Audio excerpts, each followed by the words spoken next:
Alhamdulillah, wassalatu wassalamu ala rasulillah wa ala nabiyyina Muhammad wa ala alihi wa ashabihi ajma'in. Allahumma inna nas'aluka ilman nafi'a wa rizqan tayyiba wa amalan mutaqabbala. Allahumma faqihna fi din wa 'allimna ta'wil ya Rabbal Alameen. Alhamdulillah, last time we finished the zakah that is wajib or compulsory on athman or on money, on wealth, on physical wealth, such as gold, silver, and also cash or any type of monetary currencies that we may hold. Today, inshallah, we will cover the chapter of the rulings of zakat on debt. So for the one that owes someone debt, and also the lender, the one that lends someone debt, does he have to pay zakat on the money that he lends?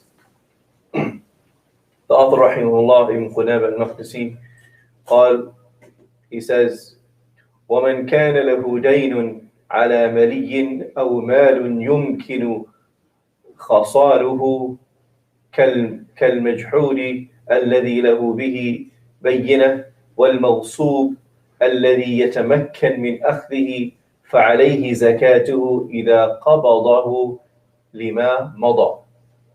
The author rahimahullah, he says that whoever is owed a debt by a debtor who is capable of paying, has money, i.e. he has money, he is capable of collecting, as when someone denies having borrowed but he has proof, or has something taken by force from him, yet he's capable of taking it back, he must pay zakat for it when he finally takes possession of it. He should do so for all the years that have passed. So the author, rahimahullah, he says that if you as a lender, as a creditor, has given money to someone to borrow, so someone has borrowed money from you, and that person, you are able to get money from him. He is mali. Mali meaning that he has the money, or he is a person that's capable of getting the money. Maybe he doesn't have the money right now, but he has a good job, or he has things, he's capable of paying you.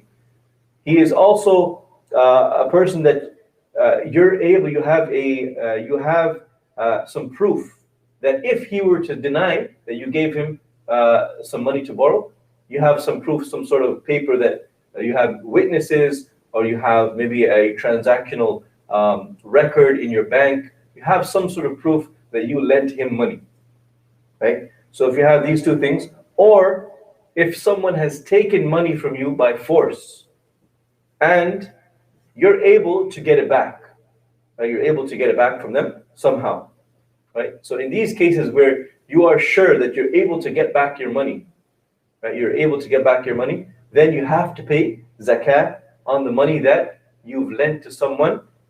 And when do you pay that zakat? You pay that zakat when you get the money back. So you don't pay it every year if you don't have possession of the money. Rather, when he pays you back, you pay for all the years that have passed. So for example, if you've lent someone $10,000 and he has borrowed it for 5 years and then he eventually gives it back, then you have to pay when he gives you back for the 5 years that have passed. For the 5 years that have passed. It is not unreasonable this one. Why he should pay for the previous year? Because he owns that money. No, he is making a sound to somebody, and that is good thing, you know. And the other person is using the money. He is not using the money. Yes, so we mentioned in the earlier chapter, right? In zakat, that it is on wealth, right? Yes. So zakat has to be paid on the money, right? So the zakat has to come out of the money, even if the person that owes the money is a child. So even if he does not reach the age of bulugh, that is different. right? So the money, someone has to be zakat on that money, If right? he possesses the money, if he has the money, he can use the money. Then he can pay. But if somebody else is using the money, and you know that is a son of one Muslim brother to other, and why then why he will do for this work to do the son on somebody else? Other he has to pay the money also. It's only 2.5%. No, 2%, but if it is a 5 year, Yeah, it's 5 years, you have to pay 2.5%. then it will be 10%, 12% or 1%. If it is, if for example, if it is the 1 million or like that, then how much you have to pay? Allahu Alam. This is this is what because he's doing the ihsan on somebody, and for that ihsan he has to suffer.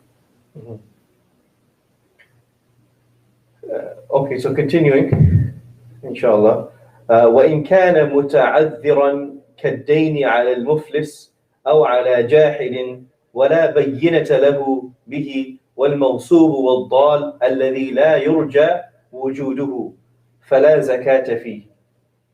So the author rahimahullah, he goes on to say that if someone owes money that is impossible to retrieve because he has, for example, the person that you have lent has gone bankrupt and he has no more money left, or he denies that you have given him money and you have no proof of it, or someone has taken money from you but you're not able to able to recover that money, then there is no zakah due on it. So there is no zakah due on it.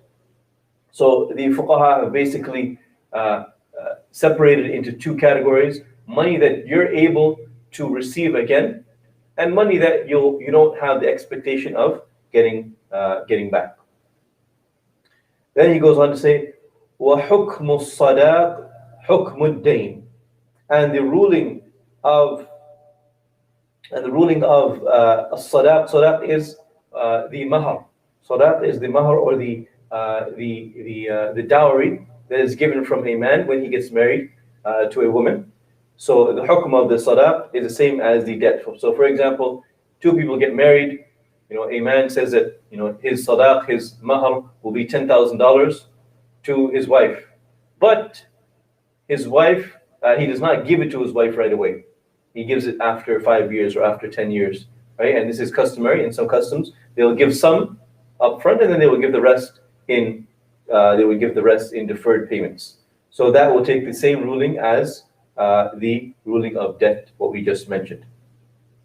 So she does not have to pay zakah on that until she gets the money. Once she gets it, then she pays all of the years back. The author rahimahullah, he goes on to say, وَمَنْ كَانَ عَلَيْهِ دَيْنٌ يَسْتَغْرِقُ النِّصَابَ الَّذِي مَعَهُ أو ينقصه فلا زكاة عليه فيه. Then he says, rahimahullah, whoever has a debt equal to or greater than the nisab he owes, or the debt makes it less, there is no zakah on it. So if you borrowed money from someone and you owe someone some money now, right? You look at your assets. You'll calculate. What you do is you calculate, just as you calculate when you're calculating your business or your taxes, you look at your net worth.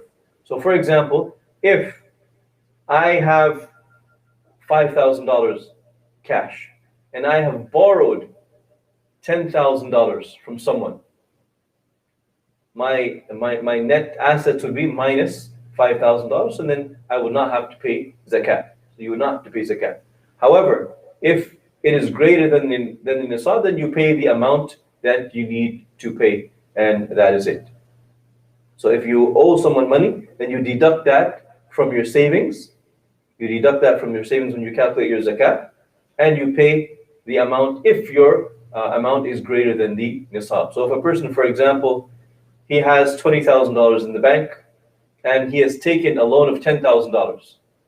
So he would take $20,000, and he would minus the $10,000, and then he would have a net worth of $10,000. So he would have to pay zakat on that $10,000 because it has reached over the nisab. And that is how you would calculate zakat if you have a debt that you owe. وصلى الله على نبينا محمد وعلى آله وأصحابه أجمعين.